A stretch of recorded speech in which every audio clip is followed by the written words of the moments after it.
वीतराग विज्ञानता, शिव स्वरूप शिवकार, नमहु त्रियोग संहार के। वीतराग विज्ञान अर्थात विकार रहित ज्ञान स्वभाव सारभूत है। वो मंगल स्वरूप है और मंगलकारी है। मैं उसे मन वचन काय इन तीनों योगों को वश में करके नमस्कार करता हूं।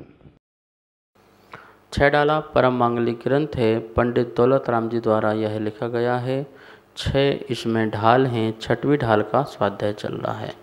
मुनियों का स्वरूप बताया जा रहा है, जिसमें अपन ने 5 महाव्रत देखे थे। 5 समिति में आदान निक्षेपण समिति की चर्चा चल रही थी कि आदान निक्षेपण समिति का मतलब क्या है। आदान और निक्षेपण, ग्रहण करना और निक्षेपण मतलब रखना, इन दोनों में सावधानी। जैसे हम पिछी कमंडल शास्त्र आदि ग्रहण करते हैं, तो ग्रहण करते समय और निक्षेपण उसको रखते समय सावधानी रखना, किसी जीव की हिंसा न हो। यहाँ लिखा है आदान निक्षेपण समिति शुद्धि, ज्ञान और संयम के उपकरण को देखकर उठाना तथा देखकर रखना आदान निक्षेपण समिति है। शुद्धि कमंडल, ज्ञान का उपकरण शास्त्र वगैरह और संयम का उपकरण पिछी, इनको देख करके उठाना और देख करके रखना। और भी जो संयम के उपकरण हैं उनमें भी इसी प्रकार से ध्यान हमें रखना है। लिखा है यहाँ पर मुनिचर्या के बाह्य साधनों को उपकरण कहते हैं। उपकरण कैसे कहते हैं? जो मुनिचर्या के बाह्य साधन जितने भी हैं वो उपकरण हैं। तो कितने उपकरण हैं मुनिराज के? वैसे 3 उपकरण हैं। शुद्धि का उपकरण कमंडल, ज्ञान का उपकरण शास्त्र, संयम का उपकरण मयूर पिच्छिका। ये जो हैं 3 उपकरण हैं। इनके अलावा जिन मुनिराज के पास चटाइयाँ हों, चटाई का उपयोग करते हों, तो वो भी एक उपकरण है और उसको भी मार्जन करते हैं। जब बैठते हैं तो चटाई पे मार्जन, चटाई के नीचे भी मार्जन। जब शयन करते हैं तो चटाई का पूरा शोधन करते हुए दिन में भी मार्जन करते हैं चटाई में। जैसे रात को सोना है तो सूर्य अस्त के पहले ही उसका मार्जन कर देते हैं, जिसमें कोई जीव जंतु आदि ना हो। और धूप आदि में डालना है चटाई को तो उसमें मार्जन करके उसको डालते हैं। ऐसा चटाई के उपकरण आदि। तो पुस्तक है, शास्त्र उठाना है, धरना है, जो भी करना है, मतलब कि अहिंसा का पालन होना चाहिए। यदि हम इस प्रकार से नहीं करते हैं तो हम सदोष जो है आदान निक्षेपण समिति का पालन करेंगे। फिर आदान निक्षेपण समिति के दोष, कितने दोष हैं? तो यहाँ देखिए 4 दोष हैं।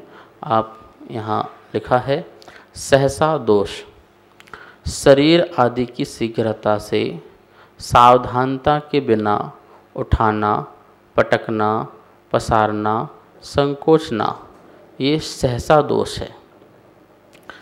शरीर आदि की चेष्टा के द्वारा हम शीघ्रता से कोई वस्तु को उठाएंगे, रखेंगे, तो क्या होगा? उसमें जीव हिंसा आदि हो सकती है। सहसा नाम का दोष होता है। अनोभोग दोष, उपयोग पूर्वक नेत्रों से बिना देखे उठाना और रखना। हम नेत्र से देख नहीं रहे हैं, ऐसा वस्तु उठाया और रख दिया, हम वहाँ पे उपयोग ही नहीं ले जा रहे, अपना नेत्र भी नहीं ले जा रहे, तो ये क्या हो गया? ये भी एक दोष है। दुष्प्रभष्ट दोष, अनादर पूर्वक बिना मन लगाए सिर्फ लोगों को अपनी शुद्धता दिखाने के लिए प्रमार्जन करना।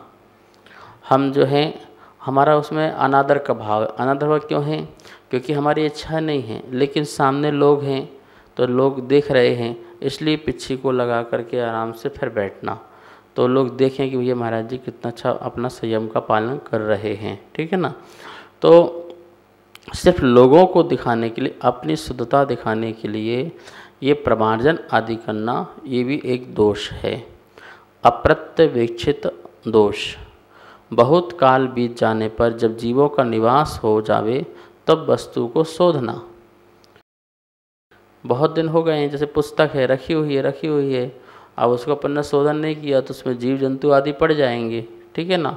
तो बहुत काल बाद शोधन करना। अलमारी में रखी हैं, 4 महीने चतुर्मास कर रहे हैं, उठा के नहीं देख रहे हैं, बैग के बैग भरे हुए हैं पुस्तकों से, उसमें कितने जीव जंतु आदि भर रहे हैं, तो उसको खोल के नहीं देखा, ठीक है, धूप आदि नहीं दिखाई, शोधन आदि नहीं किया, तो उसमें कितने बहुत सारे जीव पड़ जाएंगे।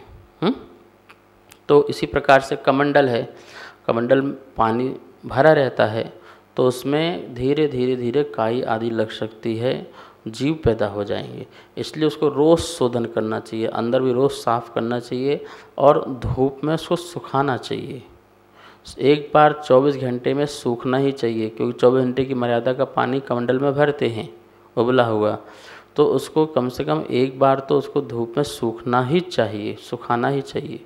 अब पानी भरा सुखाया नहीं, पानी निकाला फिर भर दिया, भरा निकाला फिर भर दिया, तो ये क्या हुआ, उसको सूखने का मौका ही नहीं मिला, तो उसमें जीव आदि पैदा हो जाएंगे। और महीने 1-2 महीने में उसको सफाई करते हैं और धूप दिखाते हैं, तो 1 महीने बाद तो ये क्या होगा, ये अप्रत्यवेक्षित दोष हो जाएगा कि बहुत काल बीत जाने पर जीवों का निवास हो जाने पर शोधन आदि करना, ये भी क्या है, दोष है।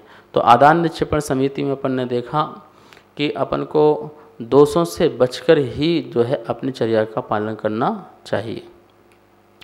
फिर अंतिम समिति है प्रतिष्ठापन समिति, जैसे विसर्ग समिति भी कहते हैं। मतलब विसर्ग समिति मतलब छोड़ना, जो हम मलमूत्र आदि छोड़ते हैं तो वो स्थान एक प्राशुक होना चाहिए और वहाँ कोई जीव जंतु ना हो, इस बात का ध्यान रखना चाहिए। देखिए लिखा है यहाँ पर प्रतिष्ठापन समिति, जीव जंतु रहित स्थान को देखकर शरीर के मल मूत्र कफ आदि को छोड़ना प्रतिष्ठापन समिति है, ठीक है ना। तो जो भी अपन मल है, मूत्र है, कफ आदि हो जाए तो उसको अपन बाहर निकालते हैं, तो वो स्थान कैसा होना चाहिए, प्राशुक स्थान होना चाहिए, वहाँ पर जीव जंतु आदि नहीं होना चाहिए। देखिए यहाँ लिखा है कि क्या क्या सावधानी होना चाहिए प्रतिष्ठापन समिति में। जन संचार रहित स्थान, जहाँ पर किसी का आवागमन ना होता हो, पुरुषों का, महिलाओं का, नपुंसकों का, मतलब किसी भी जीव जंतु आदि का आवागमन ना हो, मतलब एकांत स्थान होना चाहिए। मलमूत्र आदि छोड़ते समय वहाँ पर कोई किसी जीव का आना जाना नहीं होना चाहिए, पब्लिक का भी नहीं। पहला है हरित काय व त्रस आदि जीव जंतु रहित अचित स्थान में। दूसरा हरित काय मतलब वहाँ पर घास फूस नहीं हो और त्रस जीव, जो चींटियाँ घूम रही हों, मकोड़े घूम रहे हों, कीड़े मकोड़े वहाँ पर हों, लट आदि हो रहे हों, छोटे जीव हो रहे हों, तो ऐसे त्रस जीव आदि जंतु रहित अचित स्थान होना चाहिए। अचित स्थान मतलब वहाँ जीव होंगे तो सचित हो जाएगा, इसलिए अचित स्थान हो, ठीक है ना। दूर तथा छिपे हुए स्थान हो, दूर तथा छिपे हुए बिल व छेदों से रहित, जहाँ लोग निंदा ना करें व कोई विरोध ना करें, ऐसे स्थान पर मल मूत्र का क्षेपण करना प्रतिष्ठापन समिति है। दूर हो स्थान पब्लिक से और आड़ वाला हो, छिपा हुआ स्थान होना चाहिए, दिखे ना वहाँ से, और बिल व छेदों से रहित हो, वो स्थान में कोई बिल ना हो, चींटी आदि की बिल ना हो, छिद्र युक्त ना हो, न जाने कौन सा जीव उसके अंदर हो, तो छिद्र युक्त नहीं होना चाहिए। इस प्रकार से कोई लोक निंदा वाला स्थान नहीं होना चाहिए, जहाँ पर लोक निंदा करें, मतलब कि किसी का खेत है, किसी का बाड़ा है, वहाँ पर जाकर आप बैठ गए, या किसी का प्लॉट है वहाँ मलमूत्र कर रहे हैं, तो लोग आकर के आप पर आक्रमण कर सकते हैं, उपसर्ग कर सकते हैं। तो ऐसा लोक निंदा करें या कोई विरोध करें, पब्लिक प्लेस है तो पब्लिक प्लेस में हमको मलमूत्र आदि नहीं करना है, क्योंकि वहाँ कोई व्यक्ति ही इसका विरोध कर सकता है। तो ऐसे स्थान को छोड़कर ही मलमूत्र का क्षेपण करना, ये भी प्रतिष्ठापन समिति है। बहुत सारी बातें इसमें बता दी गई हैं। मेन बात तो यह है कि हमारा अहिंसा का पालन हो, ठीक है ना। तो खुले स्थान पर जाना, खुले मैदान पर जाना, या फिर समाज के द्वारा ही धर्मशाला आदि में एक कच्चा बनाया जाता है जिसमें व्यवस्था होती है, जगह होती है, वहाँ पर जाना। लेकिन किसी की सामाजिक जो है, मतलब अन्य लोग आना जाना जहाँ चलता हो, वहाँ पर हमें नहीं जाना, क्योंकि हमारे द्वारा किसी प्रकार का कोई विरोध ना हो अन्य लोगों के द्वारा, ये भी हमें इसमें सोचना है और विचारना है। प्रतिष्ठापन समिति हो गई। तो यहाँ तक अपन ने 5 प्रकार की समितियों के बारे में जाना। तो 5 महाव्रत हो गए और 5 समिति हो गए। अब मुनियों की बता रहे हैं 3 गुप्ती और 5 इंद्रियों पर विजय। तो 3 गुप्तियों की चर्चा करते हैं और 5 इंद्रिय की विजय के ऊपर चर्चा करते हैं। छंद नंबर है 4, अपनी पुस्तक में निकाल लेंगे छंद नंबर 4। सबसे पहले उमागर की आवाज़ में इस छंद को सुनते हैं। सम्यक प्रकार निरोधि मन वच काय आत्म ध्यावते, तिन सुथिर मुद्रा देखि मृग गण उपल खाज खुजावते, रस रूप गंध तथा फरस अरु शब्द शुभ असुहावनी, तिन में न राग विरोध पंचेंद्रिय जयन पद पावनी। छंद बहुत सुंदर है, आप भी पढ़ें।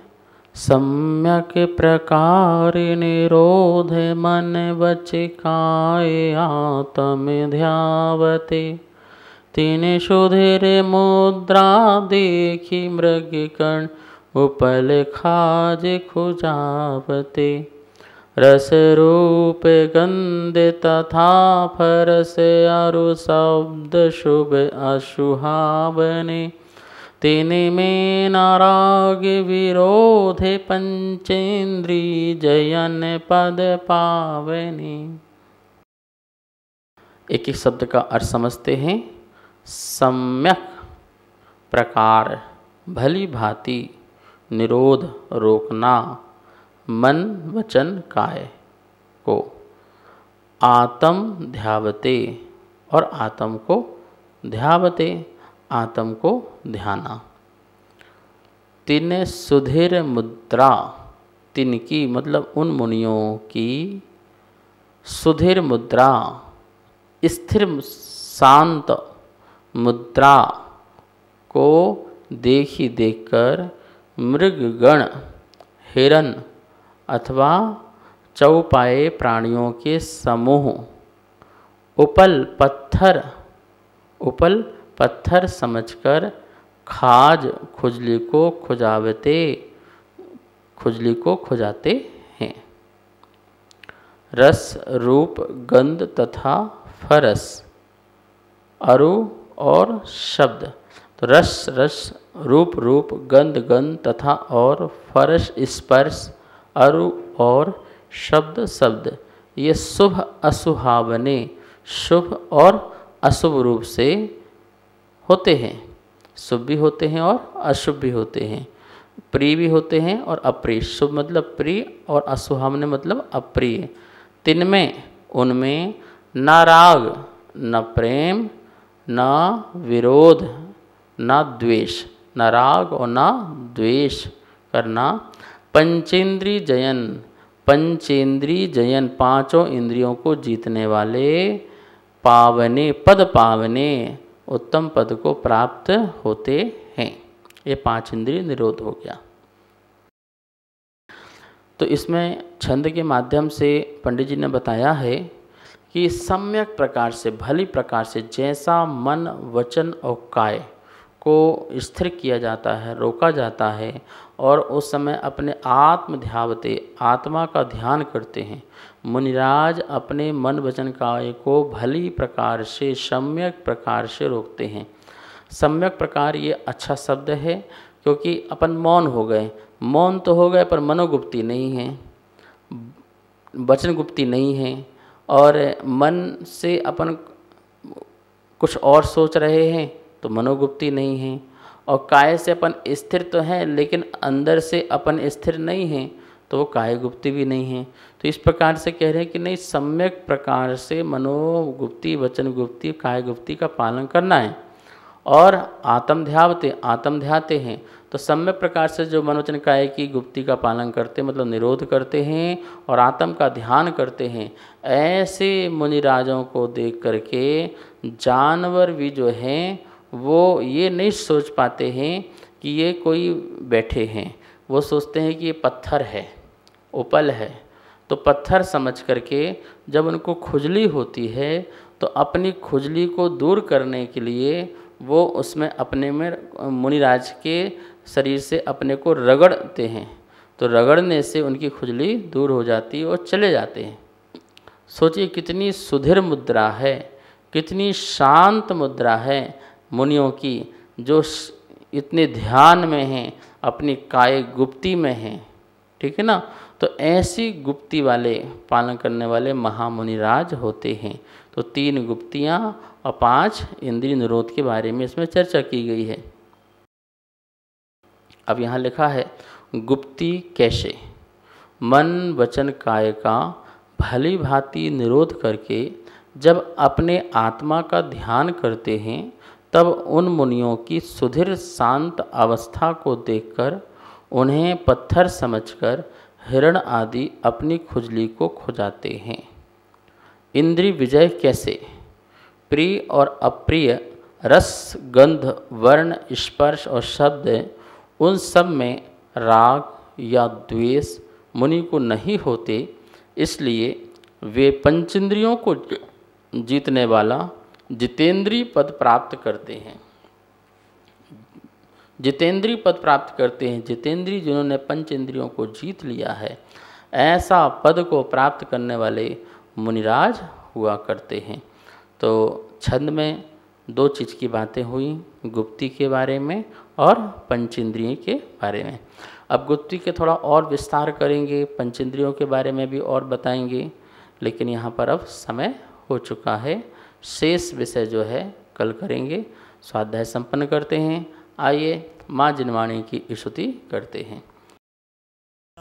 वाणी के ज्ञान ते सूझे लोकालोक, सो वाणी मस्तक नमो,